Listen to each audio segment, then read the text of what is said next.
Hello everybody, Matt Scheck, Tips from the Pro, Tuesdays. Today I have something special for you, and it's technology driven. It is the use of a launch monitor.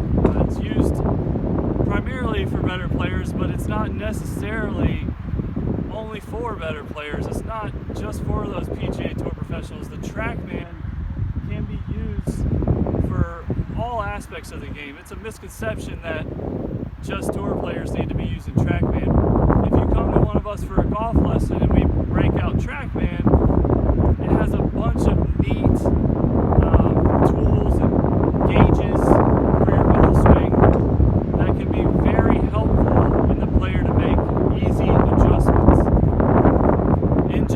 Let's talk about, in general, somebody who is over the top or a steep downswing. This is somebody that I see very often during golf lessons, that their club tends to work a little bit in this fashion, and it's not just, it's pretty much a good, average of the people that are high handicappers, that the club tends to work a little out to in instead of in to out. Well, TrackMan has these numbers and angles that can tell you exactly how much you're over the top. It can tell you exactly where your club path and your swing direction are going. So if we were to not use TrackMan, and let's say you get your over the top fixed in a lesson, well, you go to the course and you kind of revert back to your old ways, and then you're back to where you started because you never really had a good feel of how to get that swing direction and club path out to the right of the target for a right-handed golfer, not over the top. With TrackMan, it's going to tell you after every swing where your club was swinging, and if you were steep or if you were shallow, and then you can kind of work with that and find what works necessarily for you. Everybody's got their own feels. It's not this works for this person, that works for that person. But with TrackMan, coming to us for a lesson using TrackMan, you're going to immediately see where your club is swinging, and after each shot, figure out why it's doing that and see if you can change it on your own. Let me try to explain to you what club path and swing direction are when you use TrackMan. So I'm going to use a hula hoop here, and I also have some pencils attached to it just to help us see what is swing plane, what is club path, what is swing direction. Well, most importantly is swing direction. Swing direction is the TrackMan is going to calculate where the club is traveling in direction-wise from hip to hip. So if the club is traveling, this direction, it's going to be to the right of this target I have in front of me. That would be a draw swing. If the club is traveling in this direction, that's going to be your normal over-the-top swing. Now, club path is a little bit different. It actually takes the path of the club when it's at the ball. Okay, so if I put a ball down here, the blue pencils is going to be your club path. Now, you can have swing direction and path, they will match up if you're hitting the ball at the low point of your golf swing. Well, don't you try to hit the ball in the downswing with an iron? That is correct.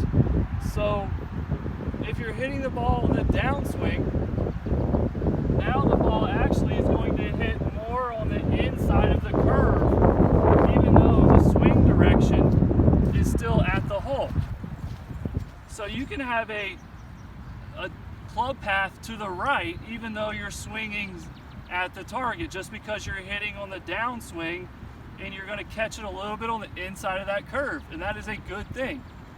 So not only can you tell your swing direction, but you can also tell your attack angle. An attack angle is if the club is moving downward when you hit it, upward when you hit it. Obviously, if the ball is on the ground, we need a downward force to produce the backspin and get it off the ground. So yes, in a perfect world, if you wanted to hit a draw, I would like to see the swing direction 0, which means it's going right at the hole, you actually want to hit it on the downswing, so your club path would be a little bit out to the right, producing a nice tight little draw into the hole.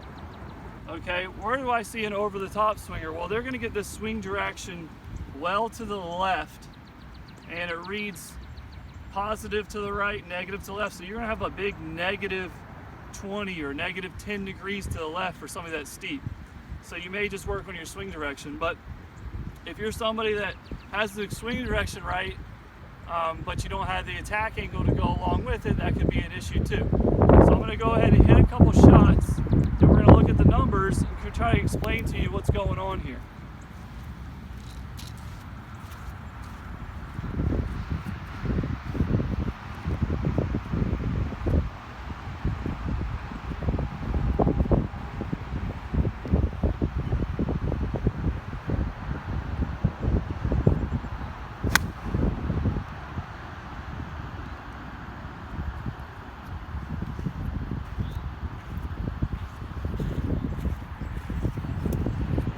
Okay, as we look down at the, actually let's redo that.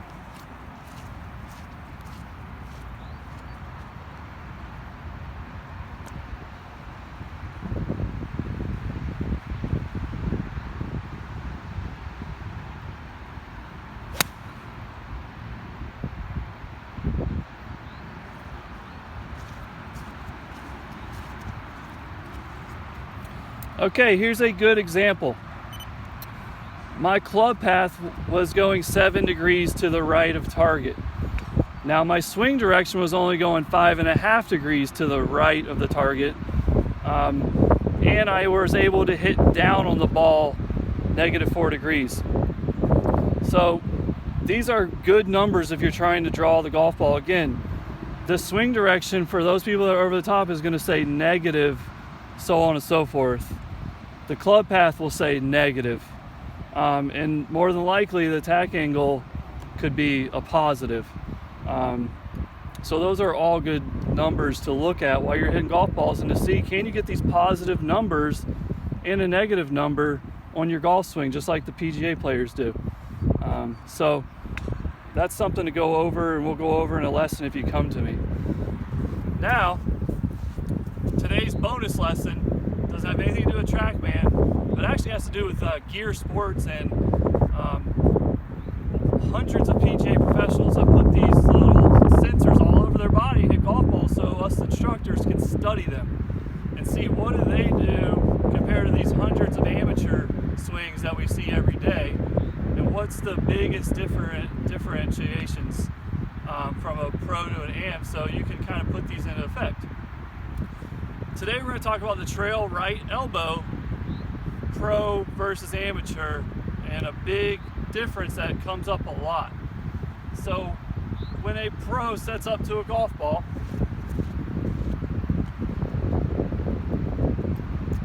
they are going to have a little bit of flexion in this right elbow.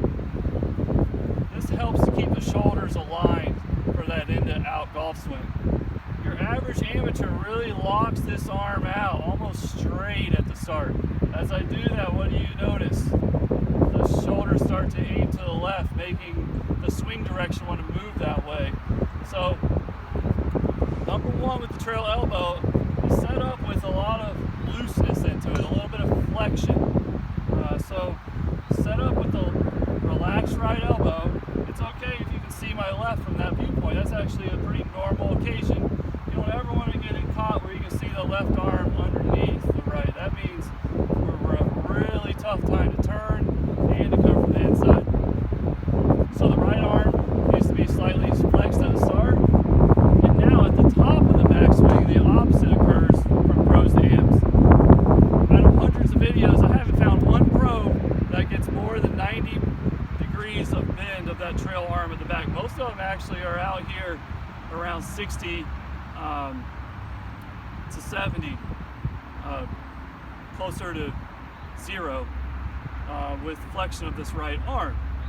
I've seen amateurs get all the way to about 120, getting way too much fold in these arms to produce a good swing, and most of the time it's because they're trying to get this lag, which again happens with the wrist more than the arms. Tommy Fleetwood did a lesson the other day, and he said he tries to keep his arms straight as possible and almost feel like he's swinging a windmill. And he has some of the best ball striking of anybody out there.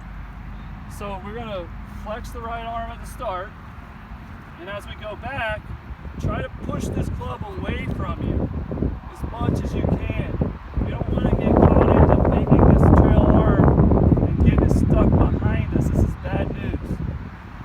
A good thought would be if you sat here in your golf stance, you put your arm up against the wall and push into that wall so it straightens, and you turn. So get yourself up against the wall and feel that. I use that in my TPI classes a lot. Get that arm extended more than you think for a good golf swing. So go ahead and move over here, Jay, and we'll kind of show you.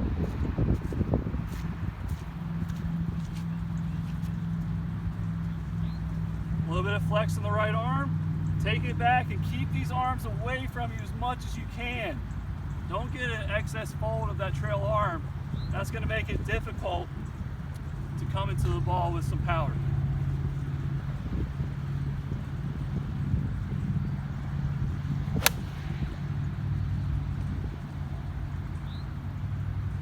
That's your lesson for today. Thank you.